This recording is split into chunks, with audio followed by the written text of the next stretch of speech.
यस्मात् जातं जगत् सर्वं यस्मिन्नेव प्रलीयते येनेदं धार्यते चैव तस्मै ज्ञानात्मने नमः। ईश्वरो गुरुरात्मेति मूर्तिभेदविभागिनी व्योमवद्व्याप्तदेहाय दक्षिणामूर्तये नमः। तैत्तिरीयकसारस्य मयाचार्यप्रसादतः विस्पष्टार्थरुचीनां हि व्याख्येयं सम्प्रणीयते। ॐ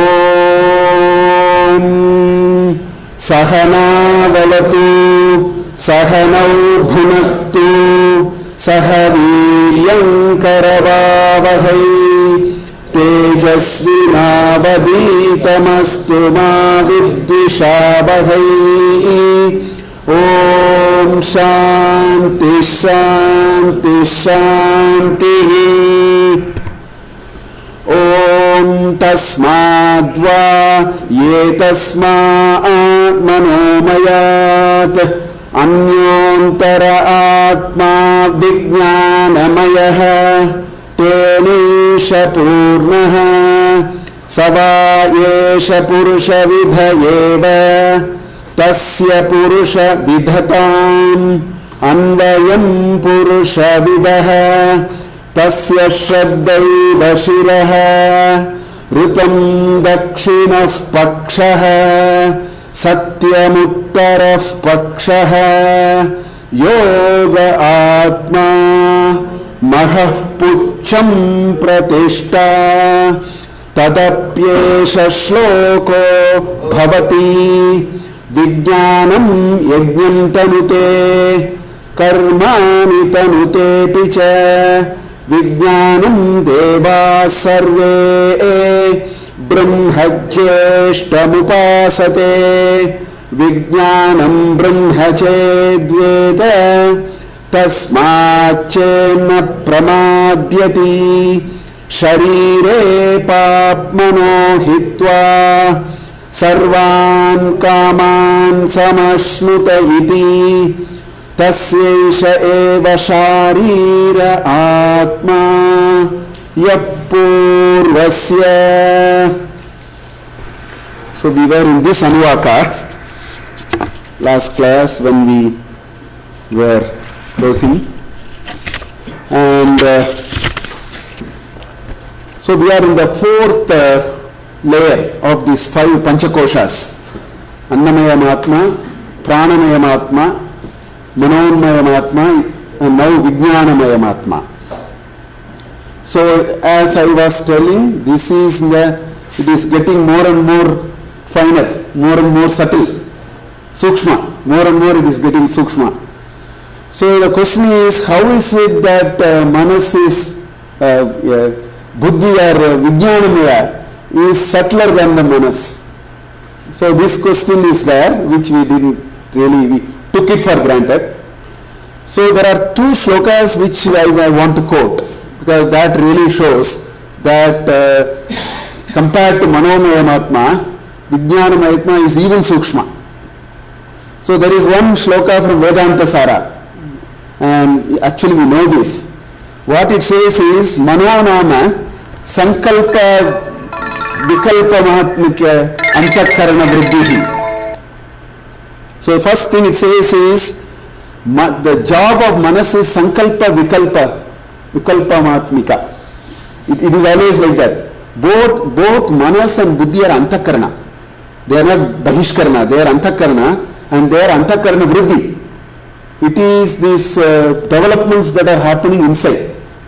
So what is the difference between manas and buddhi? Because manas maps to Manomayamatma, buddhi maps to Vijnanamayamatma. So this Vedanta Sara says, Manonama Sankalpa Vikalpamatmika Antakarana Vriddhi, Buddhi Nama Nischayatmika Buddhi. These manas will keep on going all over the place.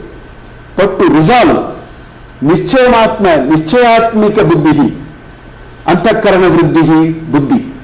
So this is much subtler than manas.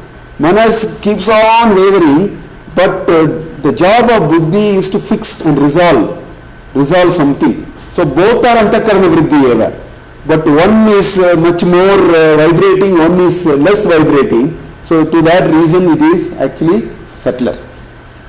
There is another beautiful shloka in Bhagavad Gita, third chapter. Third chapter has 43 shlokas. So this is the last button shloka, 42nd shloka. This shloka is actually the verbal form of the Parthasarathi image.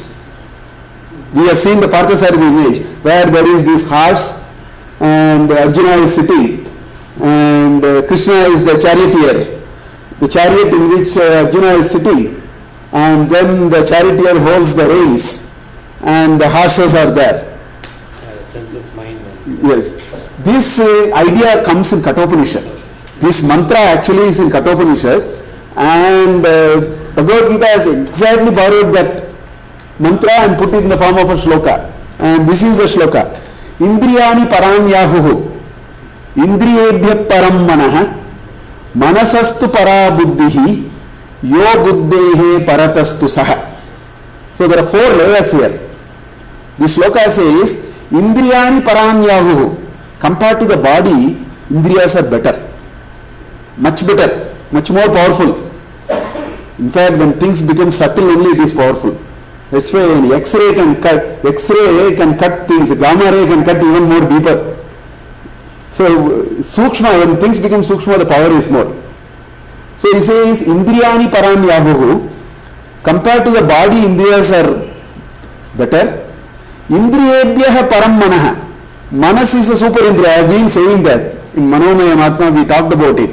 So Manas is powerful than the Indriyas. That's why in sleep, Manas can play all the Indriyas. It can talk, it can walk, it can run in dream. Everything it can do.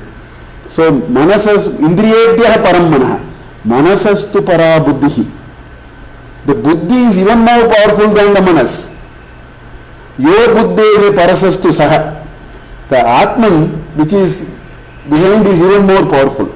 So this exactly maps to the Parthasarathi image. The body is the chariot.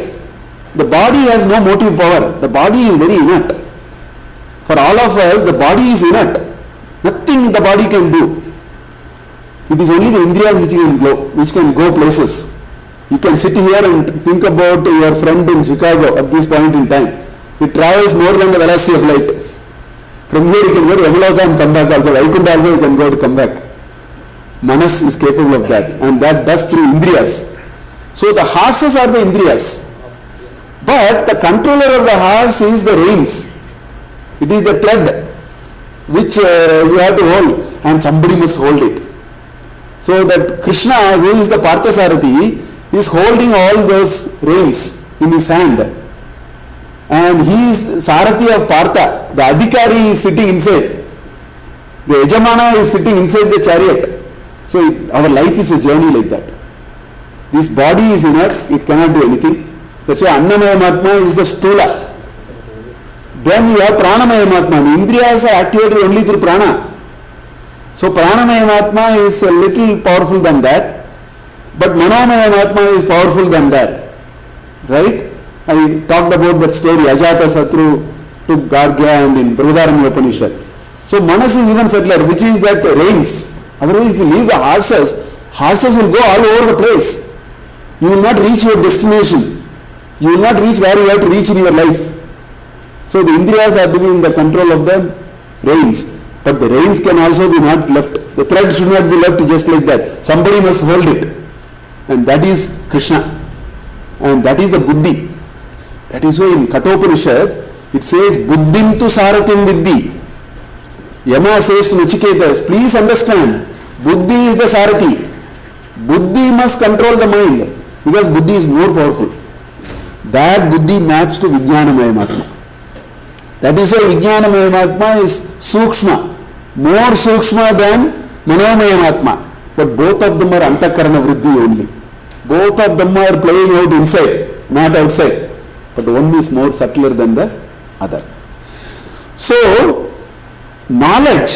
So Vijnanamaya Atma, the nearest that we talk about is knowledge, buddhi, knowledge, jnana, all these are part of Vijnana.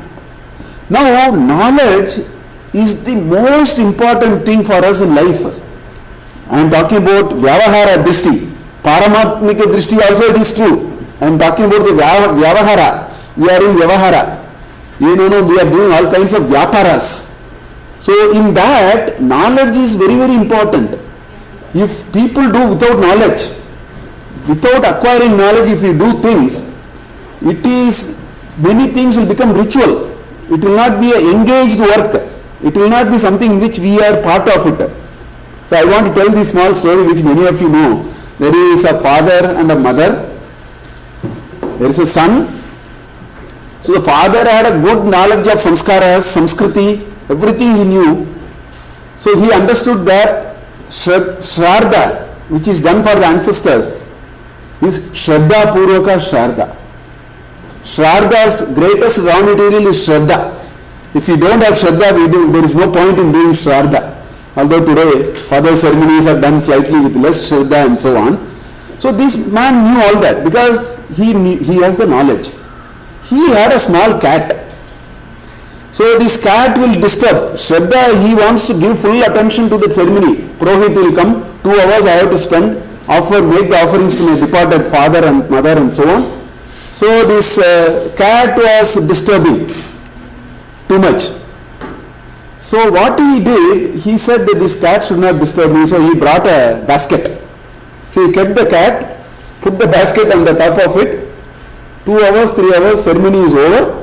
After the ceremony is over, he will remove the basket, the cat will run away. Because he didn't want to get disturbed. So when we do things with Shraddha, we want full attention. We don't want anybody to disturb. The only problem he did was, he never told anything to his son. He never taught anything to his son. Most of the parents today are of that variety. We don't tell anything to our children. Because we say, no, you should not. They will find out. We don't have to. So this father never told anything to his son. One day the father died. So it is now the son's turn to do ceremony, Shraddha. So son has no knowledge. So he has to do Shraddha. He prepared a checklist. What are all the things required for Shraddha? What was missing was one cat and one basket. So he went and then brought one cat and basket. This is what will happen when we do things without knowledge. Vijnana is very, very important. Without Vijnana, it is very, very difficult. It is not possible to do anything without Vijnana. So what he did was he brought a cat and a basket because he thought that is required for Shraddha. So this is what will happen if you do things, it will become dry ritual, meaningless ritual. In fact, there is a great rishi called Yaska. He wrote what is called Nirukta. He is one of the Veda Angas, 6 important things, Chandas, Jyotis, Nirukta, Vyakarna. So Nirukta is one of them. Without Nirukta, it is difficult to read Vedic text, actually. So he said something very interesting. He said, trying to read Veda without knowing the meaning. But he generalized it. He said, trying to do anything without knowing the meaning. That is a point he was coming to. Trying to do anything without knowing the meaning, he gives 2 examples. What is it is like? He says, it is like carrying a huge weight at your back. In fact, it serves no purpose except that it puts a load on you. Some weight for someone you are carrying. So it has no purpose for you because it is only a huge weight at your back. This is the first example he gives. Second example he gives is, such people are like a tree. What he means is, you have no power to think and understand what is happening. You are doing something but you are not into it. So that's why Vijnana is very, very important. Jnana, which gravitates us to Vijnana, is a very, very important thing. And that's where this Vijnanamaya Atma is there. So the typical bird, how the Vijnanamaya Atma is depicted in the Taittiriya Upanishad is like a bird. So the bird has right wing, left wing, head, tail, body and so on. So that's what it says. Tasya Shaddai Vashiraha Ritam Dakshinaf Pakshaha Satyamuttarah Pakshah Yoga Atma Mahapucham Pratishta. So in which we are talking about Shraddha. This is where we stopped. You wanted to understand this bird. So Shraddha is the most important thing in life.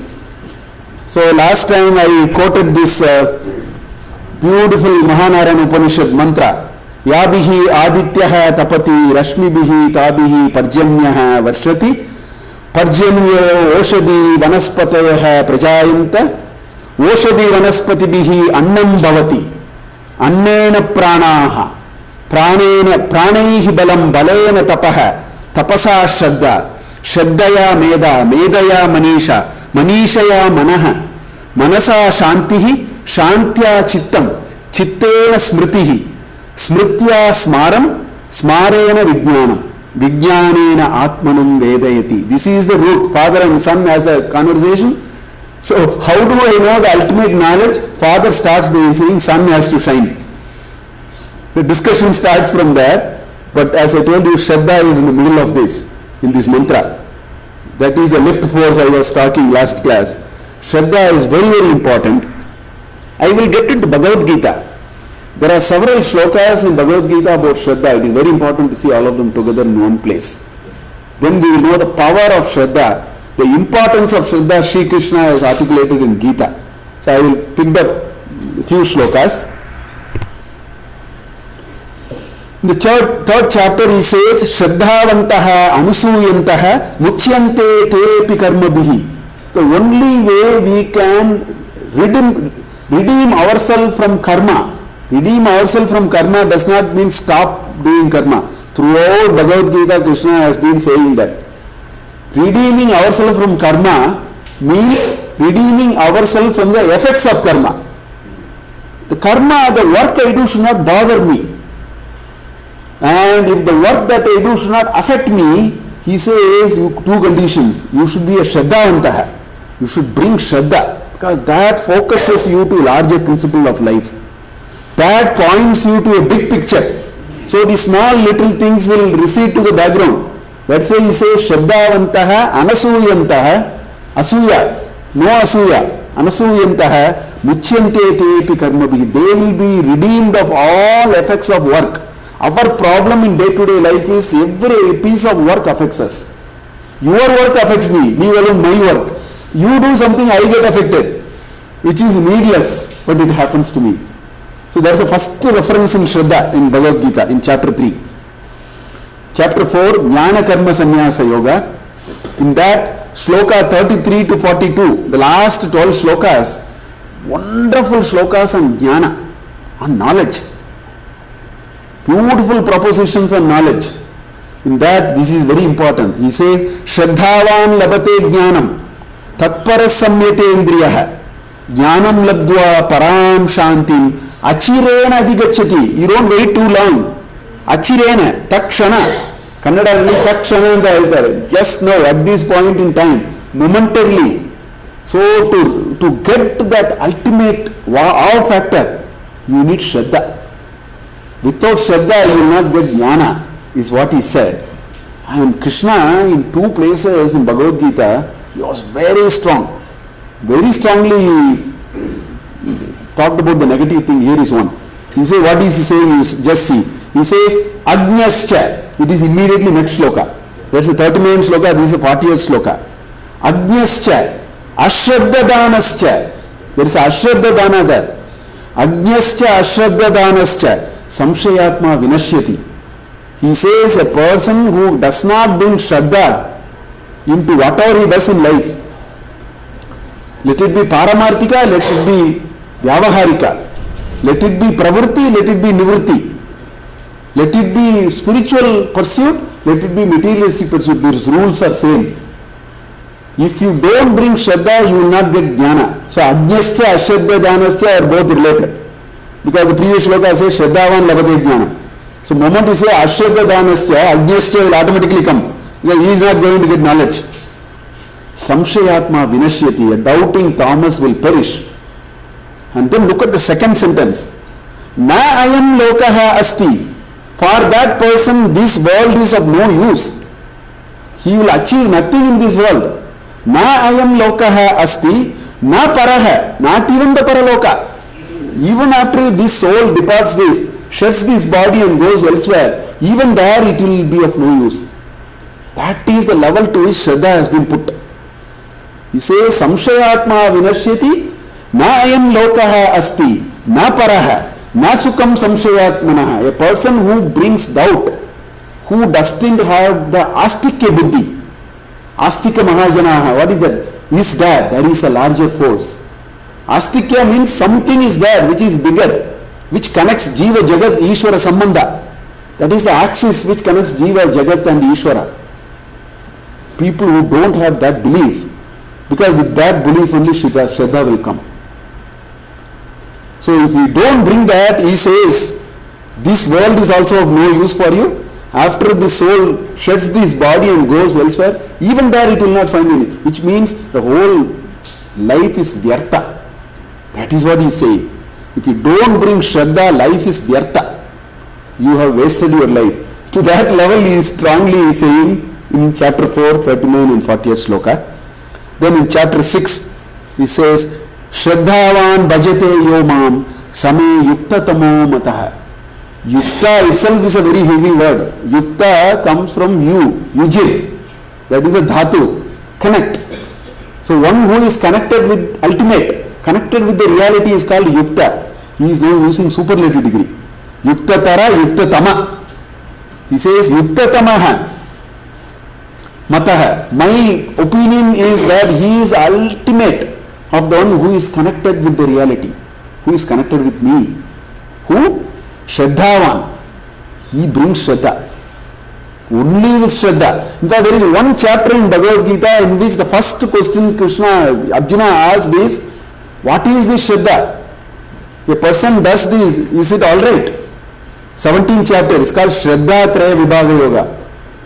In great detail he discusses. One or two slokas I will take from that also to show what Krishna has talked about Shraddha.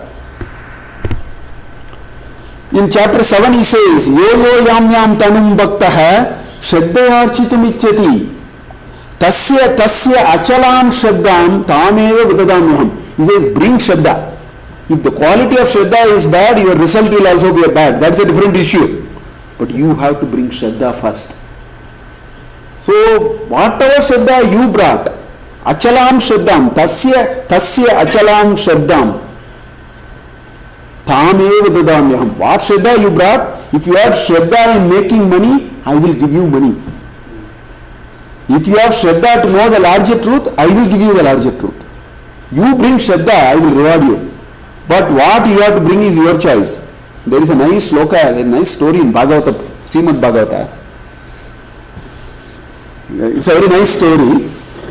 Krishna and Vishnu and Narada go to somebody's house. I mean, it's a very metaphorical story. I mean, you don't ask how can you go and how can you have a conversation. Don't ask these questions. In ancient Indian Muslims, you should never ask these questions. You have to understand the sukshma.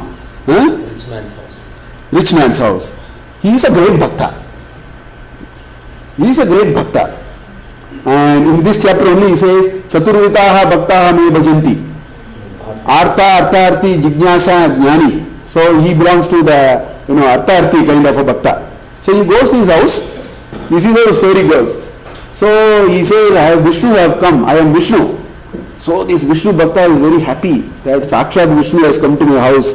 So he, does all satkara with an eye on the benefits that he can get. But he does all satkara. He takes care of him, gives him nice food. All the story goes like that. I am cutting the story differently. So everything is done. They stay for the night. So next day morning when they leave, Vishnu gives him a nice, ashirvada. Let you get more riches, more aishwarya for you in life. All great ashirvada he does, and then both of them go. So they keep on going. And then another village they go, there is one, absolutely a pauper Brahmin. He has one cow, that's all is his property. He is also a great Vishnu Bhakta. So they go to their house, he says, I am Vishnu, I have come. So this man literally melts. He has nothing to give. He was able to milk a little bit of milk. He doesn't take anything, he gives to him. He has a torn little mat, he gives him to give to him, and he lies on the, he also does satkara. So next day morning they stay, and then when they go, Vishnu gives him Ashirvada, but he doesn't say it loudly.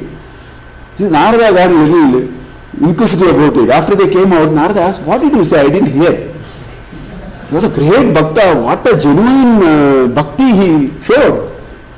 So Vishnu said, I blessed him that the cow must die. So deep tatparya, please look at this story. Deep tatparya. So he said, I blessed him that this cow must die. So Narada was very agitated. The other fellow was a kamchor. And you blessed him Aishwarya, you blessed him material wealth and all that. He was such a genuine bhakta. And then you blessed him that his only thing was that cow, you said that also let it die. Vishnu replied, this Brahmin, this poor Brahmin, 99.99999% he has bhakti on me. The 0.1 parts per million is because of that cow. If I take it out, he will come unto me direct. Complete surrender. There is a small trace he thinks he can be without me because of that cow. Whereas the other fellow has to dip more and more into material rich and get his lessons before he comes.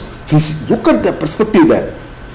So that is, Shraddha will bring a very different thing, which is very contrary to our understanding of many things. So he says, Yo mam tanum bhakta. The story is for that. Both of them brought Shraddha, and Vishnu said, I will give you what you brought, but what you have to bring, you have to know. So that's what he is saying there. Ashraddha danaha purushaha dharmasya parantapa aprapyaman nivartante mrityu samsara vartmani. People without Shraddha, when they come, they will not reach unto me. They will go back to the cycle of birth and death again and again. Mrityu avartini, it is a whirlpool. It is, avartini means it is a whirlpool. You keep on going round and round and round and round on that. You don't have the escape velocity from there. The escape velocity comes through Shraddha. That's what he says there. Ashraddha danaha purushaha dharmasya asya dharmasya parantapa aprapyamam nivartante mrityu samsara vartmani. They will all be in that. Mayaveshya manoyamam nitya yukta upa bhakti yoga, chapter 12. First shloka starts with Shraddha and the last shloka ends with Shraddha. In Bhakti Yoga, 20 shlokas, the shortest chapter in Bhagavad Gita. Easy to recite every day. 3 minutes it takes. 20 neat shlokas. Look at what he is saying. Maya veshe manoyemam nitya yukta upasate shraddhaya parayopetaha tene yuktatamaha mataha. They are the ones who brought Shraddha, and this Shraddha they pray unto me. They are the ultimate. See, he is repeating the same thing. Again chapter 12. Shraddha danaha matparamaha bhaktaha te ativa me priyaha. Of all the bhaktas, I like that bhakta who brings the purest form of Shraddha unto me. That's how the Bhakti Yoga ended in chapter 12. As I told you, chapter 17 is full of Shraddha. Questions are on Shraddha. So there is a nice third sloka. Actually, when I talked Bhagavad Gita, I talked in great detail about that. It's a very, very important sloka. Where it says, Sattvanurupa sarvasya shraddha bhavati bharata shraddhamayaha ayam purushaha yat shraddhaha saeva saha. He says, what are each individual made of? Each individual is made of only Shraddha. Each one of us brings something called a certain Shraddha. Our life is only that. Whatever Shraddha you brought, that is what you will do. That's what he says. Sattva anurupas sarvasya Shraddha bhavati. Who am I? How is your psychology made of? What is your construct of your psychology? It is what Shraddha you brought in this Janma. That is what Krishna is saying. Yo Shraddhamaya, he has used Shraddhamaya, you are nothing but Shraddha. Every activity you do actually is a reflection of what Shraddha you brought. That is what he said in that chapter. So each one of us, as we evolve in our life, our Shraddha component also changes. The composition of Shraddha changes. That is what he is saying. And that is how the life is led. Then he said, Shraddha avarahitam yajnam tamasam parichakshate. And yajna done without Shraddha is tamas. It has no value. Shraddhavarahitam yajnam tamasam parichakshate. Then end of the chapter he gave a statement. He said, Ashraddhaya hutam, you do ahuti. You ask a Purohit, you are Yajamana sitting there but you have no Shraddha. Or you do yourself, you have no Shraddha. Ashraddhaya hutam, Ashraddhaya dattam. A danam given without Shraddha. Ashraddhaya hutam, Ashraddhaya dattam, Ashraddhaya tapaha taptam. Your control that you experience and develop in you without Shraddha. Right? He says, Asat iti uchyate. All these are asat. It is not sat. They are all asat. Asat iti uchyate partha nachatat pretya. That takes you nowhere. No iha. Here also it has no meaning. He says that effort is futile. It takes you nowhere. It has no value here also. He says na cha tat pretya no cha iha. No iha. No cha iha. It's not of anything useful here also. So this is the position of Shraddha in Bhagavad Gita. Shraddha is, so if you look at all these, what is Shraddha? Shraddha is actually a view of life. Whether you help somebody, whether you are ethical, whether you have a certain approach towards festivals and God and temple and you name, your life is made of so many things. Please understand, all of them are reflection of your Shraddha. Shraddha is actually, blowing out like that. That is the meaning. Krishna, that is what said in 3rd shloka. It is a view of life, having strong belief systems about many things in life. So each one of us bring different Shraddha. That's why we also understand, take things differently, attach importance differently to different things in life. All these happen. So it influences our physical activities, it influences our psychology. What do we think? What do we react when somebody says? Everything is coming out of Shraddha. It is a Shraddha component which is manifesting like that. It is constantly flowing out like that. Our intellectual makeup is only Shraddha. So it is an expression of one's personality. At the end of the day, what is Shraddha? My personality. My Shraddha is my personality, or my personality is my Shraddha, whatever way you want to understand. That's what it is. So it gives us alertness, mind can blossom with a good Shraddha, all that can happen. It is a deep faith behind doing an activity. We don't realize it. On things where we have Shraddha, we put all our effort. On things we don't have Shraddha, we don't put effort. The vast majority of people have just thrown all festivals out of the window because there is no Shraddha. Festival, whether it makes meaning or not meaning, is not common to everyone. It is a function of what Shraddha I brought to the table. The notion of God, that's why Chaturvida Bhakta, Krishna says, people when they are in great difficulty, God suddenly comes, they start going to the temple and then start breaking coconut, they will say, I will do this, I will do that. After good things happen, God is now out. So that is a level of Shraddha. Shraddha is what is the attitude for an activity. It develops an attitude to everything that we do in life. Now Viveka Chudamani, Shraddha is defined in a different way. Shastrasya, Guruvakyasya, Satya Buddhya Avadharana, Sa Shraddha Katita, Sadbihi Yaya Vastu Upalabhyate. You get the Vastu only with Shraddha. Which Vastu? It is not your computer and your 1 kilogram of coconut oil or your vegetable. Not that Vastu. The ultimate Vastu which is inside. There is something inside. How do you get it? Shankaracharya says, you need Shraddha. Only with Shraddha you will get it. And where is this? How can you draw Shraddha? He says, Shastrasya, Guru Vakyasya. He says there are only 2 sources. Shastra eva pramana. Shastra eva pramana for our life. Now think about it. Everything that we talk in spirituality, science can never verify any of that. Science cannot verify Anubhava. Anubhuti is outside of science. Now the question is, the entire discussion is something which is outside of science. Where is the reference point? See, if there are things which are all verifiable, small little things, science will come. You can use force of gravity, you can use this, you can use that. You can say Adi Devikam, Adi Atmikam, Adi Bhautikam. That is not in science. You can say pleasure, you can say, Astikya Buddhi. There is a notion of God. Science can never verify God. The paradigm of science can never be useful for your Vastu. That's why for Vastu Upalabdha, if you want to have the Upalabdhya of the Vastu, you need Shraddha. And that Shraddha will come through Shastra, and that Shraddha will come through Guru. Because there is a wisdom. It is beyond science, it is meta-science. And that will play out in many ways even when you engage in scientific matters. That is the idea. We have to get that Vastu.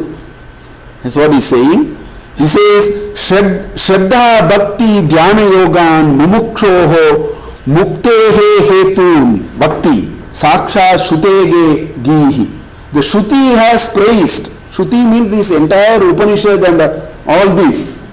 The Shruti has praised and said that Shraddha, it talks about four things. Shraddha, Bhakti, Dhyana and Yoga. These are the only four things by which you can get Mukti. Mukti is beyond science. Mukti is not in science. Don't waste your scientific knowledge to get Mukti. So you need to go elsewhere. That is where Shraddha comes. That's why Shraddha, none of them are amenable to science. Please understand, Shraddha is not amenable to science. Bhakti is not amenable to science. Will actually discard all of you and laugh at it. Science has a different Shraddha. Science works on a Shraddha that whatever comes from the Indriya is real. Science is a matter of observation that comes through the Indriyas. The world of science is only what you can reach with Indriyas. Pancha Karmendriyas, Pancha Jnanendriyas. Science ends there. Atindriya Bhava, Atindriya Anubhava does not belong to science. That's why all these, for really traveling in this road, you need another paradigm which is called Shraddha. With science you can't travel anywhere here. That's why Shraddha, Bhakti, Dhyana and Yoga. Mumukshoho Muktehe Hetuhu. That is the Hetu. That is a basic root cause for you to attain liberation. He says that is what Shastras and Shrutis are saying. Sakshat Shrutehe Gihi. Directly the Upanishads and all these are saying that Yova Eteshu Eva Tishtati. One who is able to be in these four parameters. Eteshu Eva Tishtati Amushya Moksha. Okay? Avidya Kalpita Deha Bandhanat Moksha. Moksha, liberation from what? Liberation from Avidya Kalpitaha Deha Bandhanat. This avidya which is tying us into the worldly thing, gives pleasure and pain or blowing and hot and cold all the time, from that you can step out. For which you need Shraddha. This is what Shankaracharya is saying here. So going back to this bird, so much, that's why it is the head. That is the most important thing. For knowledge, for our living, meaningful living, Shraddha is very important. Now there are two sides to it, which is Ritam and Satyam. Right? Mundaka Upanishad says, Satyameva Jayate Nanritam. Satyasya Panta, that is what it says. Satyameva Jayate is in Mundaka Upanishad. Satyameva Jayate Nanritam. That is what is the statement. So Satyam and Ritam, we already saw it because the opening Shanti Mantra had this, so I will quickly go over it again. Satyam and Ritam are two different things. Ritam is righteousness, Satyam is truth. In Vedanta there is a much deeper meaning, but from a Vijnanamaya framework, if you have to understand Ritam and Satyam, what it means is righteousness is what the scripture says what should be done and what should not be. The correct knowledge of what is right and what is not is righteousness. But whether you behave or not is a different thing. I know all the Shastras, but I will do all Shastra Avidhi Purvakam, not Vidhi Purvakam. Avidhi Purvakam. That is possible. So the Satyam here, what it means is, one is correct knowledge of what is to be done as per our scriptural injunctions. That is called Ritam. And Satyam is our ability to align our action, thoughts and deeds in line with that. So these are the two wings. Knowledge will not happen otherwise. In fact, Dayananda Swami, Dayananda Saraswati, this Coimbatore, Anekatti, he has written a beautiful book called Value of Values, in which he says an individual who has value conflict, an individual with conflict, when individuals have conflict, he says knowledge cannot, the spurti will not happen. Jnanasya spurti kadapi na bhavati. That is what it is. A mind which is not in samadhana, a mind which is not in conflict, only will pick knowledge. Even for day-to-day knowledge, all these axioms are true, not just for Vedanta. Think about your day-to-day. If you are a very agitated person, you will not get knowledge. You will not. You will not get anything. So that brings what is called Yoga Atma. That is why Yoga, for knowledge to happen, these are the conditions. These are all the conditions put together. That's what the bird form is. It says for a knowledge to happen, Shraddha is important. Rhythm is important, which means scriptural understanding of what is right, what is not, which will lead me to the path of knowledge. That is Rhythm. Satyam is important, which means I am aligning my action, deeds and thoughts to it. That is Satyam in the sense of this framework, Vijnanamaya Kosha. And then in order for all that to happen, Manas Samadhiyatam. Manaha Samadhiyatam. The mind must remain in Samadhana.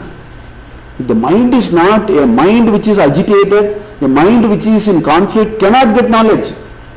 And how do you bring that? That's where Yoga Atma. That's why Yoga is the Atma for this framework. Yoga Atma is why it is saying. And then Mahaha Pucham. This knowledge and the Vijnana is the Vijnana which is derived from the cosmos of Vijnana. That is called Mahat. Hiranyagarbha. It's called Mahat. So the knowledge that each one of us acquire, knowledge is so universal. See, Manas and all those there is a certain individual element in it. Knowledge is a universal repository of knowledge. Whether you know it or I know it, the difference can be how much I know and how much you know. Knowledge is blinds neutral to who are there. So that knowledge which is the repository of all knowledge, that is the base on which I am acquiring knowledge. Let's say Mahaha Pucham. That is the tail or the support for this Vijnanamaya Atma.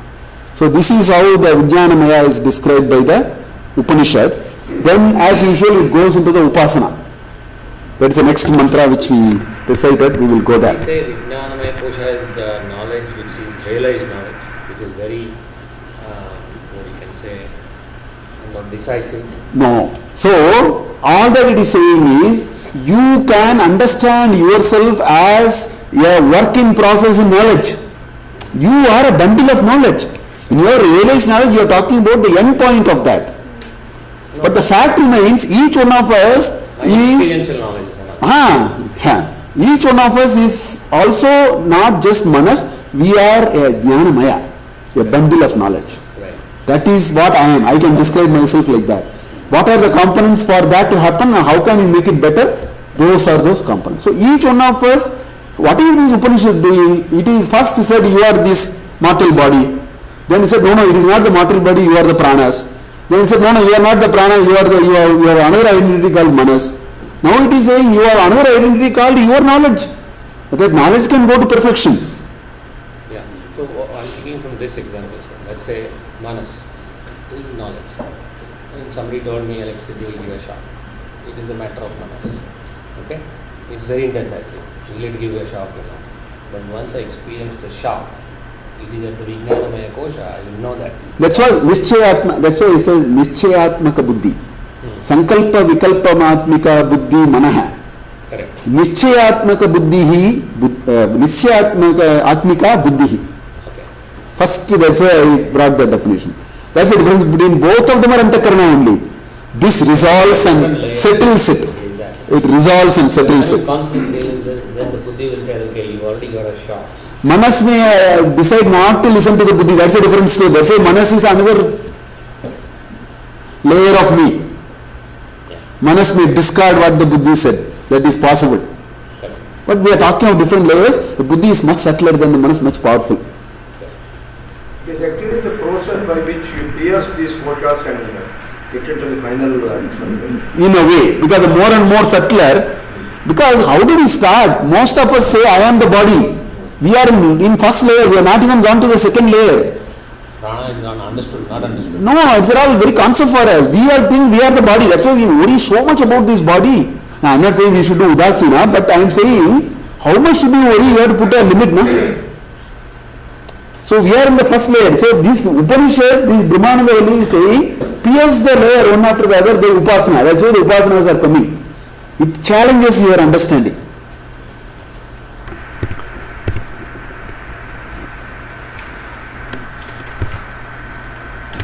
Okay.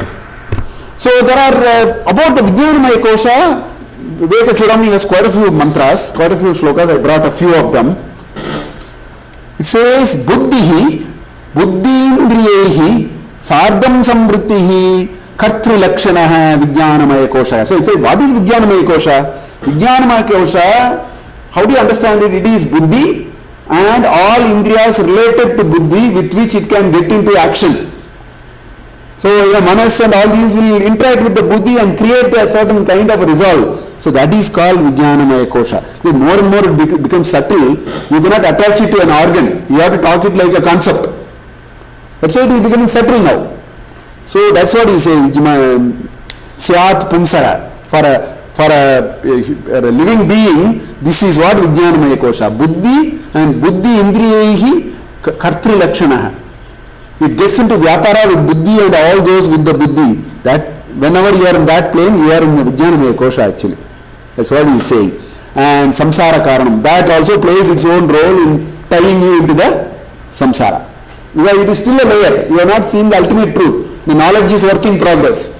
As long as the knowledge is work in progress, you are in Samsara only. Then he says, little later, Dehadinishta Ashrama Dharma Karma Gunabhimanaha Satatam Mama Iti Vijnana Kosho. What is the Vijnanamaya doing? Vijnanamaya does all this. It attaches, it uses the intellect and buddhi and resolves and gives you a conclusion. I am the body. I am in this ashrama. I am in this, I am in this dharma, I am doing this. It resolves. Its job is to resolve and put you into one fixation. Now, if you can escape that and go to the ultimate, that's a different.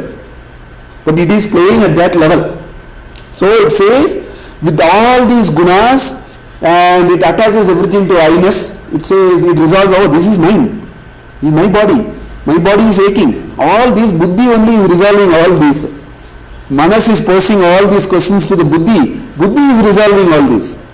That is the job it is doing. Okay? And it says, I am Ati Prakashaha. See, the nearest expression of brightness for us is when we had a knowledge. Our eyes become wide. Because there is this, so we actually we shine when we have knowledge. So we are near that ultimate shine. He says, this shines, do you know why? Because it is one layer closer to the Atman. Subtle, we have moved very close. That's what he is saying. I am Ati Prakashaha. Why? Prakrishta Sannidhya Vashat. It is so close to the Paratmana.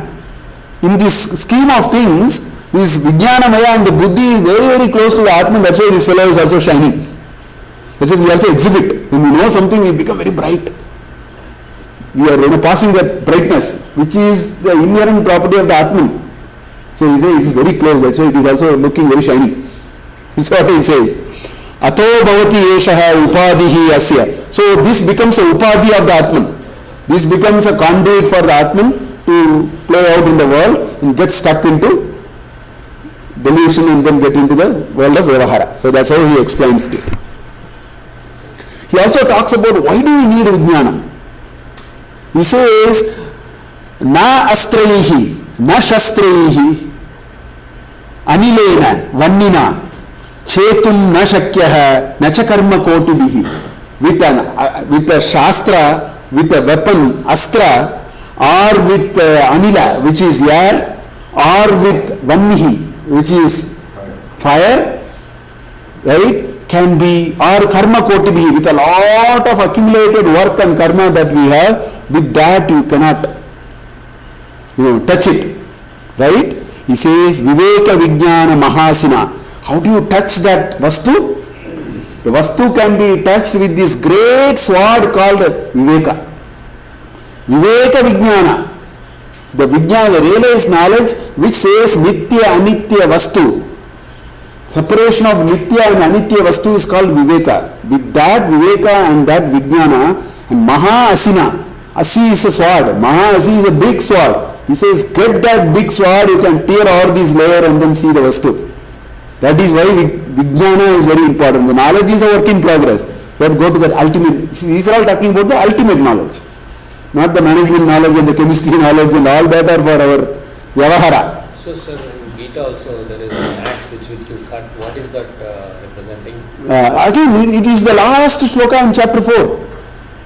Ashanga Sastra. That is in 15th chapter. Ashanga Sastrena Dridena Chitva. Suviruda Moolam. Samsara Viksha. Is it a discrimination? Asanga Shastra. He says a Shastra of detachment which you will get only out of knowledge. In chapter 4 he talked about Jnana Asina. Atishta Bharata. That's how the shloka will end in chapter 4. There he talks about Jnana Asina. Use the sword of knowledge and tear everything and come out. Same thing. It's easy here. So there are some actions which we do with others. So buddhi, manas, there are some actions in the body happen without these two. So does it also happen in buddhi? Like digestion, for example. Does it have any comment of buddhi or manas in that? Well, I actually scanned one material and then put in our repository. You should read that. Ramatirtha's. There he talks about it. Ramatirtha has said that there are thousands of activities which are happening involuntarily. Digestion. He gives these examples. Breathing. So this boy was asked, what are you doing from morning to now? He told, I went, I met somebody, I did this, I did that. He repeatedly asked. Then this boy thought, then he forgot one more activity, he said. Finally Ramatirtha said, from morning to now you have done 1 million activities which you are disowning. You did digestion. You did excretion. You did, breathing so many times. The Chaturagni went and did something. Why are you disowning? So these are all done by Paramatman automatically. That's what he is saying. Is that the layer of buddhi or beyond that? No, it is all Prakriti. It is beyond. Prakriti has wired a few processes even before you start your computer. So lower automated process. Yes. There is no comment of buddhi here. Not required. Not required. The buddhi is, the indriyas are required only to deal with the outside world. Your awareness. Your awareness and pancha, buddhi, chitta, ahankara, pancha karmendriyani, pancha jnanendriyani, manas, chitta, buddhi, ahankara is required only if you want to deal with outside. If you want to deal with your inside, none of them are required.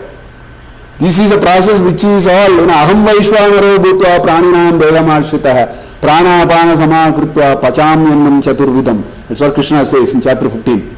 I am the Vaishvanara. The Jataragni is me. I don't need your permission. You don't even know what is happening. That is a real lie. And this boy never counted any of that. That's a very interesting article actually. In the anatomy of body also, they speak of Aichika Anaichika and all that, which happens automatically without our effort, conscious effort. Being aware of it. Yeah. And the other one, which happens by mind. That is the activities which we do using our power of the body or indriya. Yeah, Deha Indriya. You use Deha Indriya and do anything, then you need Chitta and Ahankara first is required. Only then the Deha Indriya has any use. You think about this. This Paramatman which is coming as a Jivatman, the activity of coming in and going out you can't do.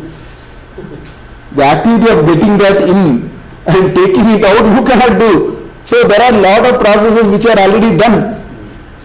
But we in between come and usurp everything and say, I am doing. That's the job of the buddhi. It says, I am doing. So in case of, say, animals, say a lion who is hungry and then he wants to hunt. For a lion, is it just because he has this notion of hunger inside him and then he does it very involuntarily, because it's kind of fed into his brain that in case you are hungry, you have to hunt. He doesn't go and eat grass, rather than just goes and hunts an animal. So is that done by the buddhi, or is that a mix of involuntary as well as voluntary? No, I think most of the animal instincts, most of the animal, and let me put it differently, the huge difference between human being and all other Jivarashi, plants, animals, you take anything, they are not endowed with free will. There is no component of free will at all. It's all happening. Prakriti is running all the processes, the way he was asking. That is why it is so interesting to see that when a lion is not hungry, the lion and the deer will be side by side. If it is a human being, first he will cut it and put it into the fridge, because I can use it tomorrow. Because we are using buddhi. We are processing. We are processing information and taking a position in what to do. Whereas up to the animal kingdom, it's not there. And that is why karma will not accumulate up to the animal kingdom. From the evolution, Darwin is on science evolution, but the Vedanta, Drishtiyanta, if you see, evolution is when you evolve up to a human being, it is monotonic, no reverse pass. Because you can't make me accountable for anything. Because you never gave me free will. I react, Prakriti Mata is 100% operating. Then this Purusha and Prakriti Mata said, we will now reach to another level where we will give a little chance. But the moment you are given a chance, you own the responsibilities now. So what will happen is, my own understanding is, up to a human being, the evolution is always monotonic. But once you become a human being, you have to pay snake and ladder. Which means from human being you can become a worm. From worm up to human being it will be automatic. Again when you come to human being, you have a snake and ladder now. Because you chose. You chose what to do. And that's where that's why all these are becoming important. So to answer in a way, I think animals, all of them are programmed. They are running, there is no free will, there is no choice, should I do X or Y and things like that. So it will all run. So it's a programmed evolution. It's everything fit in there wrong. Yes. It's preloaded and then supplied, that's all. So it just runs. No human intervention. No intervention of sorts. So that's how it is. I think we will stop with this shloka. The second line I will read. Viveka Vijnana Mahasina Vina, without this great sword called Viveka and Vijnana, Dhatuhu Prasadena Shitena Manjuna. So it's obtained also with the Prasadena. You need at the end of the day the grace of the Lord. Grace of the Lord is not within science, it is in Shraddha. You cannot use science to measure or understand grace of the Lord. Grace of the Lord is what you have to experience, all of us are experiencing in our own ways. Grace of the Lord is always with us. If we have not been able to see it, we have to make effort to see it. There is always the prasada. That's why the prasada is a wonderful word. And that's why I love this culture. A leaf is a prasada, a powder is a prasada, a book is a prasada, a sweet is a prasada. He has brought some prasada now. He has also brought prasada. There are two prasadas for us today. So that is our notion of prasada. And these are all again beyond science. That's why you need some other paradigm to even make sense of this. That is where this knowledge will, the spurti of this knowledge will happen. That's why Vijnanamaya Kosha is all about Shraddha. And all about a paradigm in which we believe in transcendence. And we have to tune our frequency. It is vibrating all the time. We have to tune our frequency to see that. Yes. So with that I think we will... the shloka says without prasada it is not possible. We have prasada from Tirupati and we have prasada from Puri.